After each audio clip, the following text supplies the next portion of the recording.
Thinking extemporaneously is, in a way, a forbidden procedure.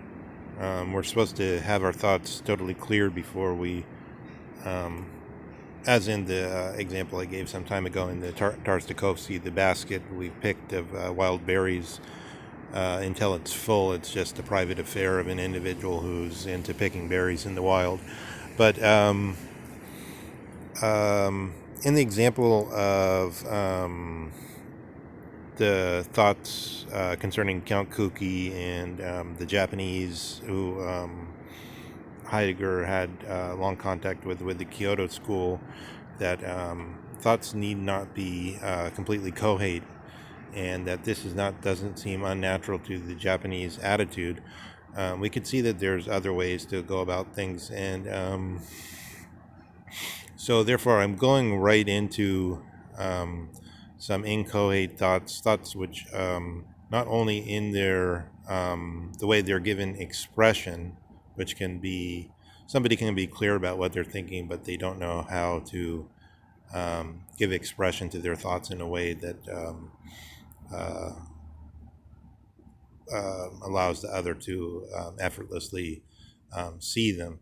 But they can also be unclear in that there's um, um, a storm of things, maybe a calm storm of things floating about that we vaguely want to reach. I'm thinking of so we're supposed to test ourselves to see if we can really commit ourselves to uh, um, thinking afresh what is we're so used to. And Heidegger says in the interview with the Buddhist monk, he says, um, "This which I've learned, the problem with it is not that it requires some great talent to learn, but rather that most people have been educated in a way that the education blocks out the possibility of thinking it." So um, when we think, for instance, of any question today, we usually think of it in not just in the sense, the larger sense of the technological essence, but in the specific problem solving. We tend to look for always for the operative cause, or something we can put our hands on and move, like a light switch that can be turned on or off. I was thinking just of the analogy of why is it that when people say that everything is about brain states, that for every thought I think of a tree, there must be a corresponding um, neuron, um, an impulse, so called, in the neurons firing off that corresponds to that. Um, why is it that not that we don't see that that's in one sense it seems logically inchoate in that the thought is still something different than the neuron, just as a light switch that can has two states on or off is different than the state in the room of being light or dark in a room. um, but what I noticed in that example is that we're focusing on the thing we can manipulate on the neuron. Presumably, we could actually just, at least in principle, it would seem possible that we could go directly to the neurons and change the neurons around, and the thought that we would have would correspond to that. But then the thought is something different. But what I'm thinking is, um, um, about the. I'm trying to think how the wiling can come into that, which is that for instance, there's this example that one says, um, how is it that a deer or a human being as an animal knows that something's dangerous? What is it in the sense data that tells the deer that a tiger is dangerous? And then the answer is, oh, well, they have something called an instinct. And then maybe the instinct corresponds to a specific brain state.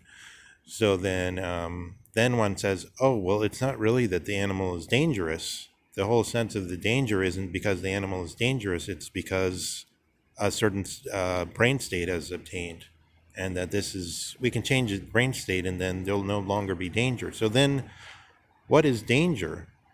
Um, how is it that we can even speak of danger at all? Isn't danger something external?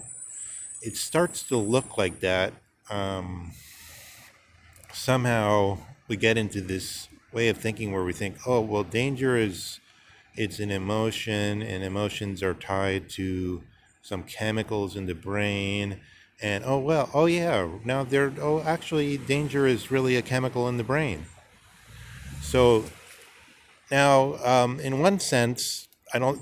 I agree. So we should remember Heidegger says we're not against technology, right? So, in one sense, we should see all the great gains that can be made through that way of thinking. And even maybe Heidegger's wrong. Maybe it seems that Heidegger implies that I'll talk about Weiling as the Heideggerian truth. I'll just use that as a stand-in to symbolize that, so that the Weiling would really be the truth. So like we test ourselves, and then we'd find out we have all this false education, and then we'd get to the Weiling, and then we'd have uncovered all this soot that was in our eyes, and we'd see things, um, the brilliance of the truth. Maybe that's true, but on the other hand, maybe um, there's simply uh, the problem with the technological essence is only that we're overly focused on it, and then it's sort of the top dog. So of course everybody's um, there's the idea everybody is naturally kind of attacking it because it is the at the top of the sand hill, as it were, of the slide or whatever. They play this game in playgrounds, King of the Hill. Um, so it's not that it's false that we could clearly studying the brain and the connection between brain states, neuronal states, um, does at least have this kind of functional connection like the light switch does. You turn the light switch off and the light does go off in the room. So you shoot somebody in the head and they do die. They're probably, I mean, we can assume, it's reasonable to assume that they'll then no longer have at least the world that they're standing before, at least the trees that they're standing before. Then maybe they wake up somewhere else. We don't know that, but presumably you could show it in even much simpler states of destroy a certain part of the brain, and then there's all kinds of pathological cases where you can show it is so that people lose their peripheral vision, or they can only see half of what's on a plate even though other people can see the full what's on the plate fully, or all kinds of weird things. But what is the Weiling like in contradistinction to this absolute absorption in the rolling everything into the light switch, or into um, the structure of the dendrites and the millions and millions of species of neurons in the brain, and in the lesser number of species of neurons throughout the body. Um, so again, there's a kind of a Nietzschean perspectivalism in there, and a form of thinking in there. It's not as though all that were simply false. Um, the whole technological essence is therefore not something we should be against, because it's not as though it were just an idiocy. It's true in some way, but is it adequate, and is it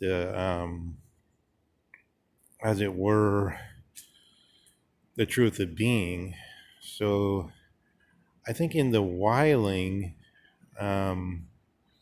one thing we even have to say, there would be, when we look at the brain, when we look at what we call quote unquote physical, this is also something we look at just like we look at a tree. So it covers everything. And I feel like the Weiling means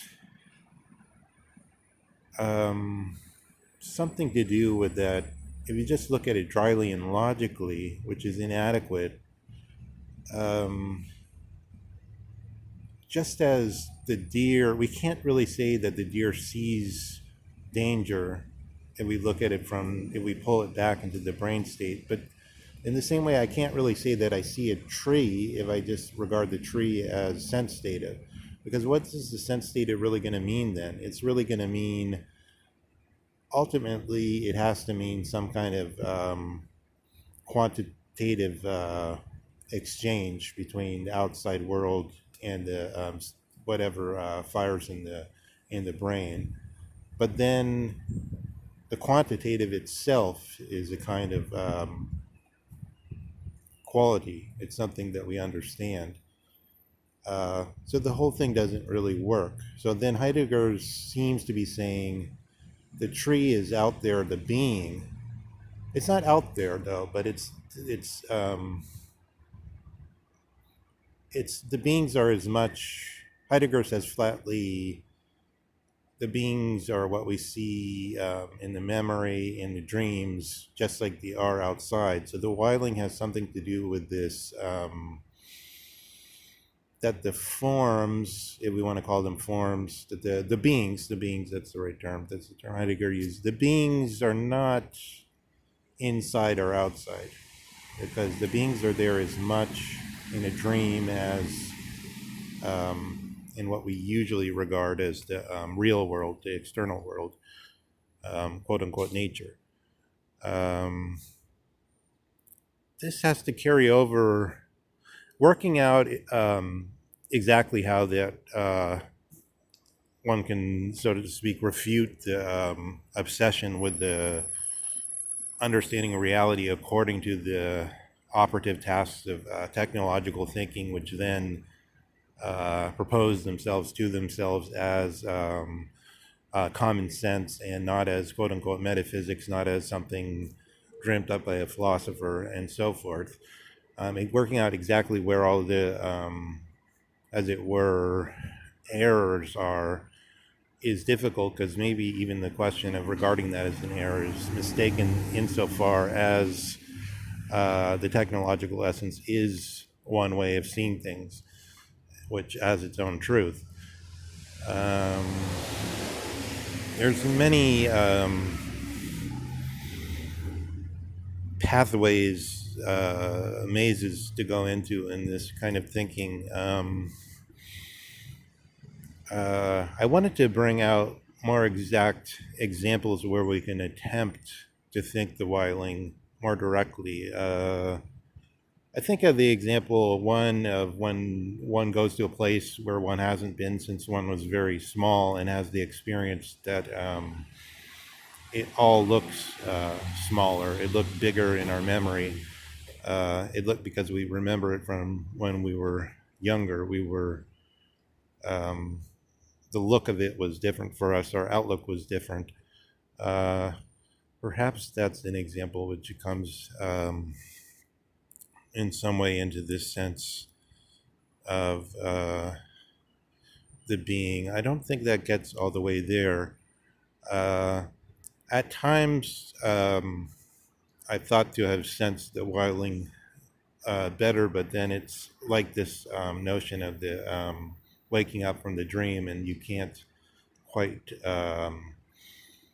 grasp what you were just dreaming. You can't quite bring it to language, as it were. The same thing with the, I mentioned that Jasper saying maybe you, Heidegger, can bring to philosophy that which Nietzsche couldn't, because which Nietzsche was